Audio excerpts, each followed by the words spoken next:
All India Muslim OBC organisation तर्फे जातीच्या दाखल्याचं शिबिराचं आयोजन मान्यवरांच्या हस्ते देण्यात आले। दाखले ऑल इंडिया मुस्लिम ओबीसी ऑर्गनायझेशनचे राष्ट्रीय अध्यक्ष शब्बीर अहमद अन्सारी साहेब व जिल्हाध्यक्ष रियाज अहमद शिकलगार यांच्या मार्गदर्शनानुसार सांगली जिल्हा कार्य अध्यक्ष शहानवाज बशीर सौदागर यांच्या अध्यक्षतेखाली सांगली जिल्ह्यात हायस्कूल व शाळेत 4 ठिकाणी कास्ट सर्टिफिकेट जातीचा दाखलाचं शिबिर आयोजित करण्यात आले होते।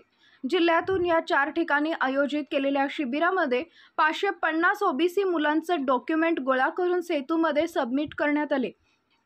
त्यामध्ये एक शिबिर मिरजेमध्ये घेण्यात आले। मिरजमधील 118 ओबीसी दाखले कास्ट सर्टिफिकेट काढण्यात आले। त्यांचा आज मान्यवरांच्या हस्ते तहसीलदार तथा तालुका दंडाधिकारी माननीय डॉक्टर अपर्णा मोरे धुमाळ व मंडल अधिकारी अमोल सानप यांच्या हस्ते वितरण करण्यात आले। कास्ट सर्टिफिकेट वितरण सोहळा कार्यक्रमास प्रमुख उपस्थिती अल-फताह संस्थापक अध्यक्ष सलीम भाई सौदागर, नगरसेवक अतहर नाईकवाडी, ॲडव्होकेट बिल्किस बुजुर्ग, नगरसेविका डॉक्टर नरगिस सय्यद, डॉक्टर रियाज मुजावर सर, डॉक्टर सूरज तांबोळी, ईदगाह कमिटीचे अध्यक्ष मेहबूब अली मणेर, नजीर झारी हे प्रमुख पाहुणे म्हणून उपस्थित होते। सांगली जिल्ह्यातील सर्व ओबीसी पदाधिकारी उपस्थित होते।